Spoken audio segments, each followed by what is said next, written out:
গ্রাম অঞ্চলে এই চাল ভাজাটা খুব চলে, বিশেষ করে শীতের দিনে সকালবেলা যারা একটু দরিদ্র ফ্যামিলির তারা মোটামুটি চাল ভাজাটা খেয়ে থাকে, চায়ের সাথে খায়।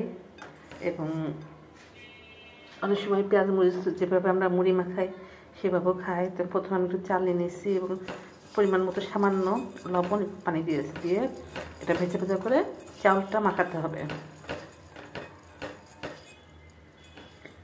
এরকম হবে।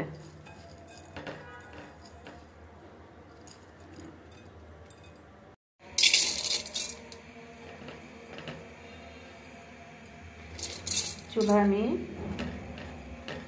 কড়াই বসে এখন এই লবণ এবং পানি মাখিয়ে রাখা চালগুলো দিয়ে দেব।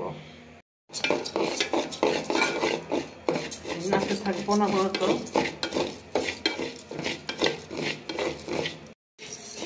চালগুলো ফুটতে শুরু করছে।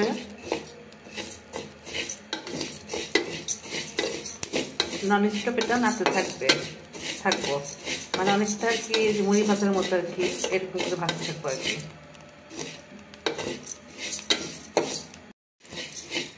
এটা বেশি ব্রাউন শেড ডিপ করবো না, তাহলে একটু লাগবে, আবার বেশি সাদাও রাখবো না।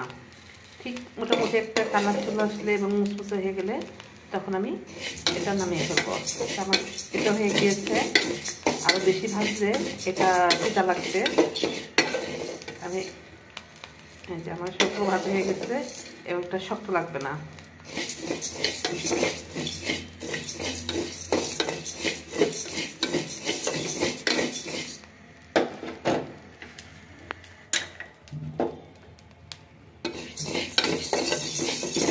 চুলা নিবানোর পরও নাড়তে থাকবো যাতে পুড়ে না যায়।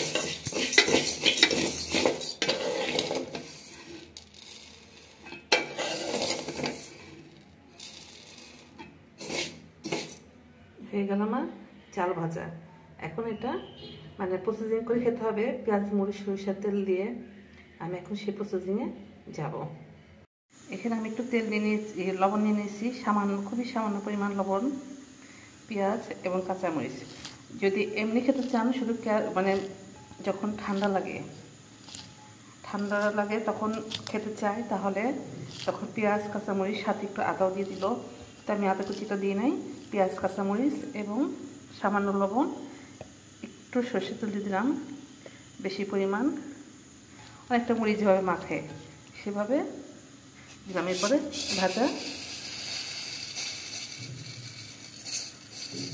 চালটা দিয়ে দিলাম, চাল ভাজাটা দিয়ে দিলাম, দিয়ে এবার মাখতে হবে। আর যদি চায়ের সাথে নাস্তা হিসাবে খায় তাহলে তারা অনেকে কী করে, ভিতরে টমেটো দেয়, শসা দেয়, ধনিয়া পাতা দেয়।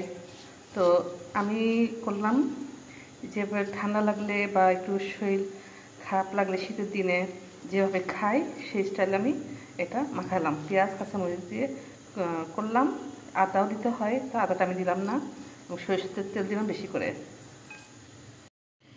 তৈরি হয়ে গেল আমার শীতের দিনে জ্বর ঠান্ডা বা মুখে অরুচি রাখলে যে চাল ভাজাটা মাখিয়ে খায় সেই চাল ভাজা মাখা।